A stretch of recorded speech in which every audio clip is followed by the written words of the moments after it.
फिल्में बनती ही इसलिए हैं ताकि कलाकारों से लेकर मजदूरों तक सभी को काम मिल सके। फिल्म इंडस्ट्री करोड़ों अरबों की होती है और उसके कारण माया नगरी यानी मुंबई की जीवन रेखा चलती है। उसके अलावा फिल्म लोगों का मनोरंजन भी करती है, अच्छा बुरा दिखाती है और सिखाती भी है। आज हम बात कर रहे हैं पिछले कई दिनों से विवादों में चल रही गंगूबाई काठियावाड़ी फिल्म की। बैरिस्टर के घर में पैदा हुई गंगूबाई, जिसका किरदार आलिया भट्ट ने निभाया है, वो कभी भी कोठे वाली नहीं बनना चाहती होगी, लेकिन गंगा की किस्मत कहें या दोस्ती का भरोसा जिसने उसे कोठे तक पहुंचा दिया। वैसी किस्मत तो जन्म के साथ ही तय हो जाती है, लेकिन जीवन में कर्म उससे ज्यादा महत्वपूर्ण होते हैं। दोस्ती भी खराब नहीं होती, बस सिलेक्शन और विश्वास की सीमा दोनों हमारे ही हाथ में होती है। गंगा को बेचने वाला वो दोस्त हमें धोखे से बचाने की सीख देता है। खैर, गंगा अब कोठे में पहुंच चुकी है, लेकिन मजबूरी में गलत काम शुरू करने वाली गंगा भी बहुत कुछ सिखा देती है। वैश्य वृत्ति को सही बताने के लिए गंगूबाई प्रधानमंत्री जवाहरलाल नेहरू से मिलने दिल्ली पहुंच गई थी, लेकिन ये गंगा अंडरवर्ल्ड डॉन करीम लाला के पास पहुंच जाती है। अब देखिए गंगा के जीवन की असलियत। एक दोस्त उसे कोठे पर बेच देता है और एक अनजान अंडरवर्ल्ड डॉन करीम लाला उसे अपनी बहन बना लेता है। फिल्म का यह दृश्य सोचने पर मजबूर कर देता है कि क्या कोई वैश्या को अपनी बहन मान सकता है, और लाला ने उसको अपनी बहन माना, जिससे खून का रिश्ता भी नहीं था। फिल्म के डायरेक्टर संजय लीला भंसाली की फिल्म का टाइटल भले ही गंदा लगता हो, लेकिन एक माँ का महत्व और एक वैश्या को भाई का मिलना और वैश्या के बच्चों को पढ़ाना ताकि वो इस गलत रास्ते पर ना आए। जिस तरह से गंगा ने कोठे को अपनी किस्मत न मानकर आगे का जीवन सुधारने की हिम्मत जुटाई, वह काबिले तारीफ है। वास्तविक जीवन में गंगा की जगह कोई और लड़की होती तो शायद आत्महत्या के अलावा कुछ नहीं करती। गंगा ने कोठी की जो लड़ाई लड़ी वह स्वाभिमान को जिंदा रखने के लिए पर्याप्त है।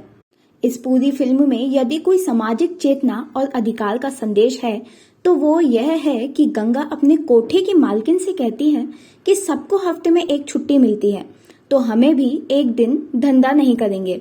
गंगा डंके की चोट पर कोठे की मालकिन को आईना दिखाकर जिस तरह से सबको घुमाने ले जाती है, वो दृश्य देखने लायक है।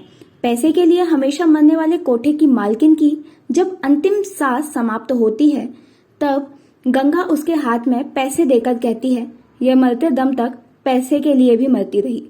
उसके बाद जब गंगा कोठे की मालकिन हो जाती है, तो उस दौरान धंधा करने वाली एक लड़की गंगा से आकर कहती है, मैं एक बच्चे को जन्म देना चाहती हूँ। यह सुनकर गंगा के चेहरे के भाव बताते हैं कि एक महिला ही महिला का दर्द समझ सकती है। दूसरे लोगों की तरह गंगा उस लड़की से यह सवाल नहीं करती कि दुनिया क्या कहेगी, बच्चे को पिता का नाम कौन देगा, लेकिन गंगा ने माँ का दर्द समझा और उस लड़की को माँ बनने की सहमति दे दी। अंडरवर्ल्ड डॉन यानी करीम लाला, जिसका किरदार अजय देवगन ने निभाया है, वो गंगा को काठियावाड़ी का चुनाव लड़ने के लिए न केवल मदद का भरोसा देता है बल्कि पैसे भी देता है। जिस अंदाज में लाला गंगा को पैसे देकर कहता है, भाई समझकर रख ले, वो बात घनघोर अंधेरे में रोशनी जलाने जैसी है। इसके बाद क्या है, गंगा यह चुनाव जीत जाती है और सारी महिलाएं खुश हो जाती हैं। गंगा चुनाव क्यों जीतती है, इस पर भी बात करना जरूरी है। गंगा ने उन 4000 महिलाओं की लड़ाई लड़ने का विश्वास दिलाया। गंगा के हर शब्द में अपनापन की झलक थी, जिसने गंगा को नेता बना दिया। संस्कार हो या पैसा, इज्जत हो या पद, कहीं न कहीं उसका रास्ता शिक्षा से ही निकलता है। बोलचाल की भाषा में कहते हैं ना, पैसा तो वैश्या भी कमा लेती हैं, लेकिन गंगूबाई ने बता दिया कि पैसा ही सब कुछ नहीं होता, शिक्षा सबसे बड़ी होती है। गंगूबाई जिस तरह से स्कूल के प्रिंसिपल से उन बच्चों के पढ़ाई के अधिकार के लिए लड़ती है, उसको देखकर लगता है कि असली समाज सेवा यही है। फिल्म भले ही वैश्यावृत्ति के आधार पर बनी हो, लेकिन 3 बातें समाज को सोचने पर मजबूर कर देती है। फिल्म सिर्फ 3 घंटे का मनोरंजन नहीं होती, कुछ न कुछ सीखने के लिए मजबूर करती हैं। समय मिले तो जरूर फिल्म देखें। Subscribe our channel and press the bell icon for more updates.